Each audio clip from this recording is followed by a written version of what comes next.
You know that feeling, right? You leave a meeting totally energized by some great new idea, and then, weeks later, you realize absolutely nothing has changed. It happens all the time. So today, we're going to dig into this puzzle. Why are our brains so hardwired to choose the comfortable path, even when we know the path to growth is right there waiting for us? I mean, just picture it. I bet you've been in this exact meeting. The team's brainstorming, there's a real buzz in the room, everyone's nodding along like, yes, this broken process has to go. But then, what happens? The weeks just kind of tick by. That new workflow, it never quite gets off the ground. And that same old frustration, well, it just becomes part of the routine. So why does this happen so reliably? Okay, here's where the real friction is. See, agreeing with an idea, that's intellectual. It's clean, it's logical, and it happens entirely in our heads. It costs us absolutely nothing. But real change? Whew, that's behavioral. It demands effort, it forces us to adapt, and it means stepping out into the unknown. And that, right there, is exactly where our brains slam on the brakes. All right, so to really get a handle on this resistance, we have to look beyond just one person. The first barrier to change is usually this invisible thing, the organizational comfort system. It's a system that's built for predictability, not necessarily for progress. And I know what you're thinking. That sounds completely backward, right? Preferring frustration? But think about the systems you deal with every single day. Even if they're clunky or super frustrating, they're known. You've figured them out. You've mastered them. A new system, even a supposedly better one, brings uncertainty. And our brains just instinctively pull back from that. See, every one of us builds this unwritten survival map at work. You learn pretty quickly how decisions really get made. You figure out which risks are actually safe to take, which opinions are acceptable, and probably most important, how to avoid the blame game. Now, change threatens to make that whole hard-won map totally useless. So the resistance, it isn't really about loving the old way. It's about knowing how to survive in it. And that survival map, it's not just some weird organizational quirk. It's a direct reflection of our brain's fundamental wiring.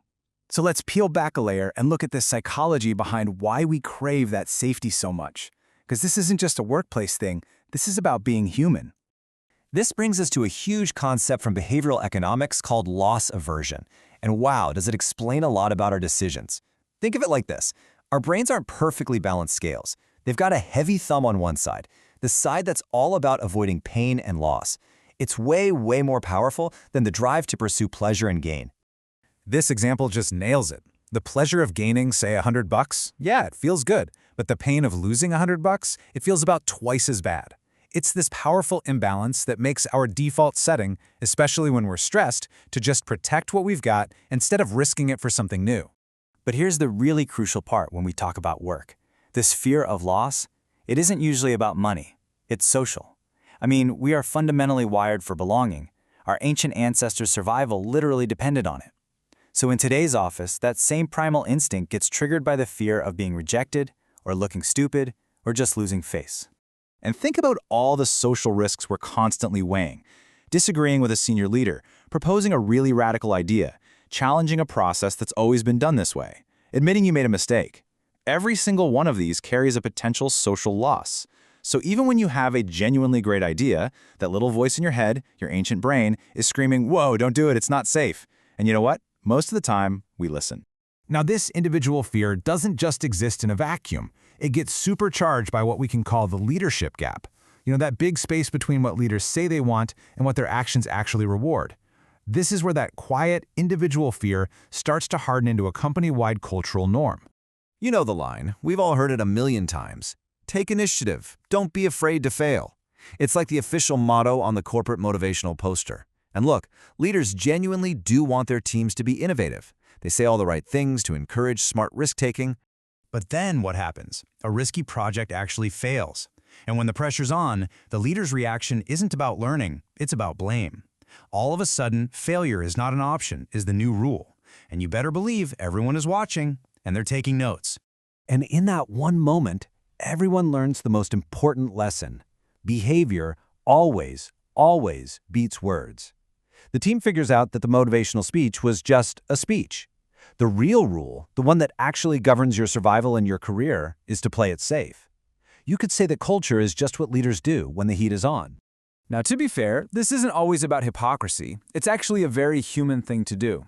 When people, leaders included, give advice, they're often describing their ideals. They're talking about the best version of themselves, the person they wish they were. It's a statement of their values, not always a perfect reflection of how they behave every single day.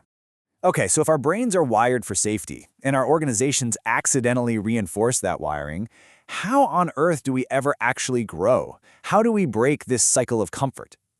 Well, the key isn't to just leap into some terrifying sink-or-swim situation. It's about finding what's called the growth zone. Think of it as the sweet spot, right on the edge of your comfort zone. It's where things feel a little uncomfortable, a little uncertain, but not totally overwhelming. This is where all the real learning and growth happens. And this really requires a huge mental shift. We have this tendency to think of successful people as fearless, but that's just a myth. The goal is not fearlessness. It's learning to handle manageable discomfort. It's about reframing that nervous feeling, not as a stop sign, but more like a compass that's pointing you directly towards growth. And I love this idea because it totally flips the script on confidence. See, most of us wait to feel confident before we take action. But this shows us that confidence isn't something you need to start, it's something you earn as a result of starting. Confidence is the prize you get after you've taken those small, uncomfortable steps. All right, let's bring this all home. How can leaders stop accidentally building a culture of comfort and start intentionally building one that actually supports people stepping into that growth zone?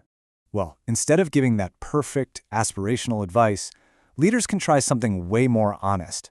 It all starts with vulnerability. You acknowledge the struggle. You share what you're still learning. You admit you don't always get it right. Doing this doesn't undermine your authority, just the opposite. It builds incredible trust and psychological safety. It sends a powerful message that learning, not perfection, is what really counts. So here's a great question for all of us to think about. When you give advice, are you sharing an experience you've actually lived through, or are you describing a standard you're still trying to reach yourself? Hey, there's nothing wrong with the second one, but the advice gets so much more powerful when you're honest about it. When you can say, here's the goal, and here's where I'm still a work in progress too. And here's a really practical mental tool you can use next time you feel that hesitation creeping in. Just ask yourself, is this hesitation I'm feeling caused by real danger, or is it just unfamiliarity? Our brains are really good at confusing those two. And learning to tell the difference, that's the secret to stepping into your growth zone way more often. And we'll leave you with this final thought. And it's really the ultimate gut check for any leader. Forget the mission statements for a second. Forget the big speeches. Just ask yourself, if my team copied my behavior exactly, especially my behavior under pressure, would our culture get better or would it get worse? The answer to that question, well, it reveals everything. Thanks for stepping into the growth zone with us today.